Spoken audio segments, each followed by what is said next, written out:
Ang wan, tingun ng anway, unang nasakta kuya, kamakanta sakta Larry Merculieff. Ang ludagan, amay ukanan. Thank you very much. Grandmother Agnes, it's an honor to be here with you. And the honorable elders that are here, the young people, and everyone else here. And I said, Angwan, which is our daily greeting in Unangan, which is Aleut. I'm from Alaska. I was born and raised in the middle of the Bering Sea. Our people have been out there for 10,000 years. We're still there. That's 6,000 years before the height of the pyramid cultures.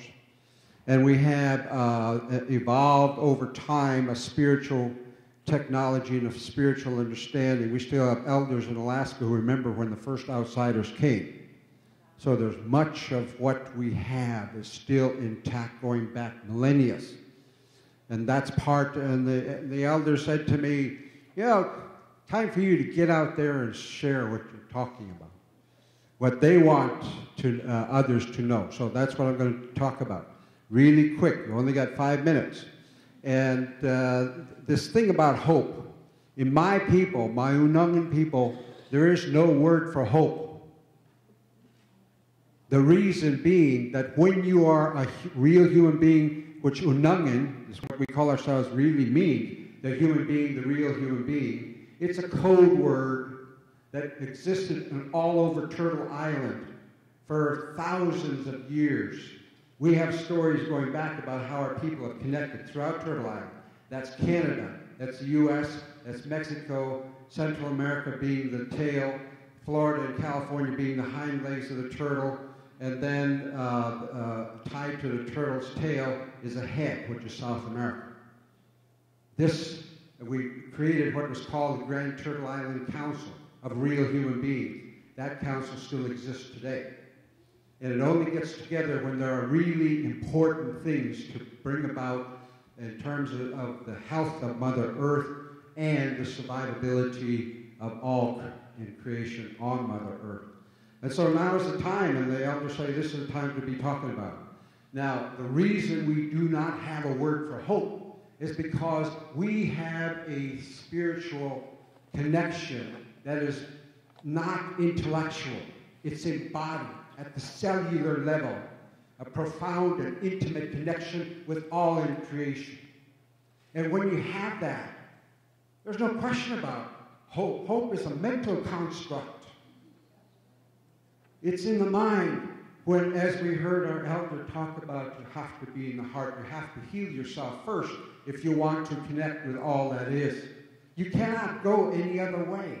We cannot offer the world that which we do not have. And we can't solve the daunting issues in the world with the same consciousness that created them in the first place. We are in a separated mind and consciousness. It permeates the entire world. We live it every day. So for me, the understanding of hope is also different. I think it connects to what Larry was saying. Hope is not something that we have. Hope is something that we enact and that we embody, like a song. A song is not real until it's sung, right? It doesn't really it doesn't move out into the world and change us until it's actually sung, and I believe that hope is that way also. That hope is something that is enacted and embodied, and it's brought forth through the alchemical connection of love and intention, and that it feeds itself, so that when we are moving together in any form to heal the earth, whether it is going and getting arrested in front of the White House, or whether it is taking care of the children, or whether it is healing people's bodies and minds, it is a way of understanding and promoting our sense of connectedness, which is our hope. So I think that our job in terms of living into our hope, if that's the word we want to use, is to understand that both the beauty and the pain of this world are ours, to give voice to.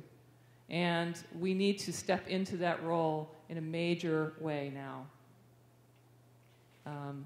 This room is full of beauty, and this room is full of pain, and the world is full of beauty, and the world is full of pain.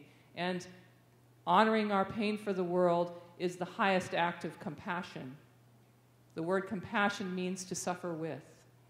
So our willingness to not shut that down, our willingness to stay present, allows the healing to begin. And our beauty and our connection and our love is what keeps us going through all of that. So hope. I want to define hope as well. Hope is not optimism. Optimism says, look, I'm just assuming it's going to work out. I'm assuming everything's going to be okay. I do not make that assumption. Hope is different. Kierkegaard said, hope is a passion for the possible. Hope is a passion for the possible. What's possible here? Is it possible we can deal with climate change? Well, yeah, it is. We know what to do with that. Is it possible we can deal with species extinction, water shortages, energy transition to renewable sources? Absolutely it's possible. We know what to do in all of those situations.